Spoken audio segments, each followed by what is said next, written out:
We can spend all day talking about the negative, but sometimes we got to talk about the positive.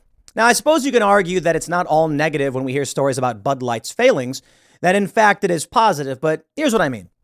Bud Light crumbling is a negative. We don't want Bud Light to fail, we want Bud Light to do right. But Bud Light did wrong, they fail, so we say, okay, good.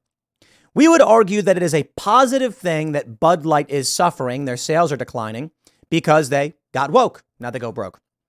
But what I mean to say is creation is positive, destruction is negative. Sometimes bad things must be purged or destroyed. That's a reality. And if Bud Light doesn't want to apologize, then so be it. But it is still a negative thing to see a long-standing American brand become some European brand and then fail in this way. But in the positive side of things, let's talk about making stuff that works and building something anew. From Newsweek, Sound of Freedom beats Indiana Jones in incredible box office coup. That's right, ladies and gentlemen. They thought Indiana Jones was going to be the big dog all week. It did okay over the weekend. Ultimately, though, on Tuesday, with Sound of Freedom's launch, they actually beat Indiana Jones. And there's oh so much to talk about in this regard. Action movie Sound of Freedom has defied expectations at the box office and beaten Harrison Ford's swan song, Indiana Jones and the Dial of Destiny. The movie centers around the real-life story of the founder of the anti-sex trafficking charity, Operation Underground Railroad, Tim Ballard. It's seen as a surprise that this relatively small-scale movie outperformed what is seen as the summer blockbuster Indiana Jones on the 4th of July, a date that in the past has been dominated by the likes of Jaws, Forrest Gump, and Top Gun Maverick. The feat of Sound of Freedom beating Indiana Jones and the Dial of Destiny is even more impressive when you consider the numbers behind each movie's release. The first movie, not to be written by George Lucas or directed by Steven Spielberg, the fifth Indiana Jones, had a reported budget of $295 million, if not more. Sound of Freedom, co-written by Alejandro Monteverde, cost $14.5 million to make, according to the Wall Street Journal. By today's standards, this is a pittance compared to the massive budgets assigned to your regular summer blockbusters. While the fifth Indiana Jones movie made $11,698,000, Sound of Freedom made almost its entire budget back in a day, $14.242 million. Animated movies Elemental and Spider-Man Across the Spider-Verse were behind these films, taking in over $2 million each. There's some extenuating factors to consider when it comes to comparing the two in what could be seen as a David versus Goliath situation. Indiana Jones was released almost a week ago, coming out June 30th. So, of course, it's a weekend release. We get it.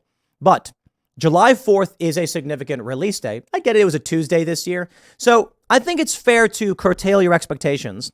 But the reality is this. Sound of Freedom did it. Sound of Freedom hit number one for its release date. There's something to be said about that. Even though people already went and saw Dial of Destiny, many of them, they have all of the marketing power in the world. But let's break it down this way. Dial of Destiny, $300 million. How much have they made back? 80. Sound of Freedom, $15 million. How much have they made back? At this point, I'd imagine all of it. They made it back. Profit. Now that's incredible.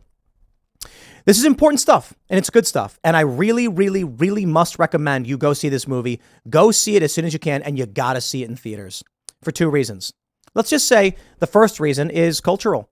We want to win the culture war, right? We want to build a parallel economy. Okay, well, put your money where your mouth is. Spend the $7 or whatever to go see a really, really great movie. It's PG-13.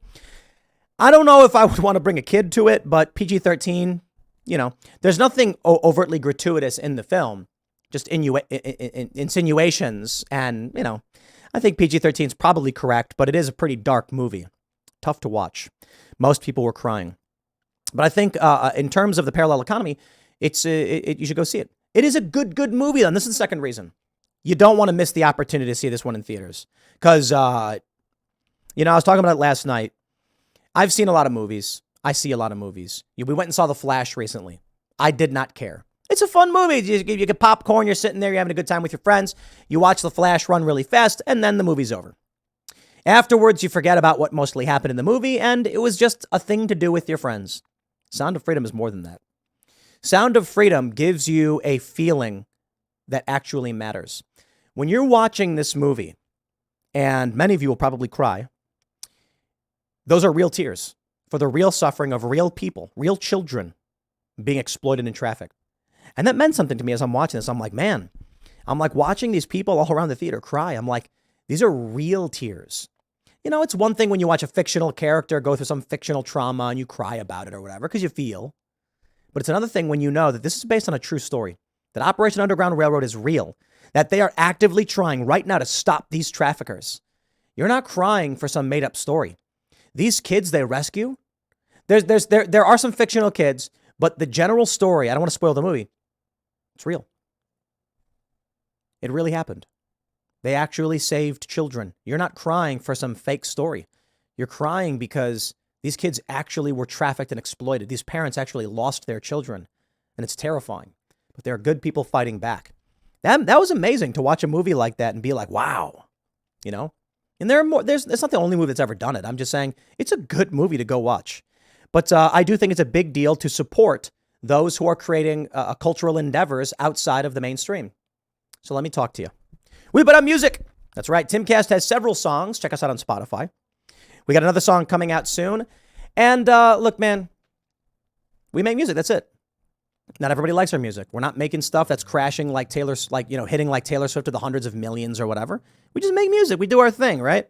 It is funny to see that when it comes to shows like this, my political commentary and cultural commentary, it is tenfold, 100-fold bigger than some of the biggest bands. When you look at the music we put out, we're nowhere near as big as the biggest bands. We make music because we like to make music, because I've made music since I was a little kid, since I was like 6 or 7 years old. And we've got a bunch of music that we've written. So we're going to make more. But I'll tell you, we put out a song. I think it was, which one beat? One of them beat Taylor Swift. It might have been Only Ever Wanted. It might have been Genocide. I don't know. One of them beat Taylor Swift on iTunes. And these leftists are like, your song sucks and you didn't really beat it. iTunes doesn't matter. And I'm like, we outsold Taylor Swift. And the response I get from people is that sales don't matter, only streams matter. That's not true. If they could sell, they would sell. You mean to tell me that these major labels made a song and were told you can get upfront $2 for that song from 100 million people, and they would say no? 200 million bucks? Of course they would take the money. This is what the music industry was built upon. But they can't drive the sales anymore. You know why? People just turn on their streaming service and they listen to what they're told to listen to. The machine chooses the songs, and that's it. With Sound of Freedom, people are choosing to buy. They're forwarding to their friends. They're spreading word of mouth. There's a real cultural emergence happening. When y'all buy my songs on iTunes, that is a real cultural emergence. It is a group of people banding together saying, we want to support this content.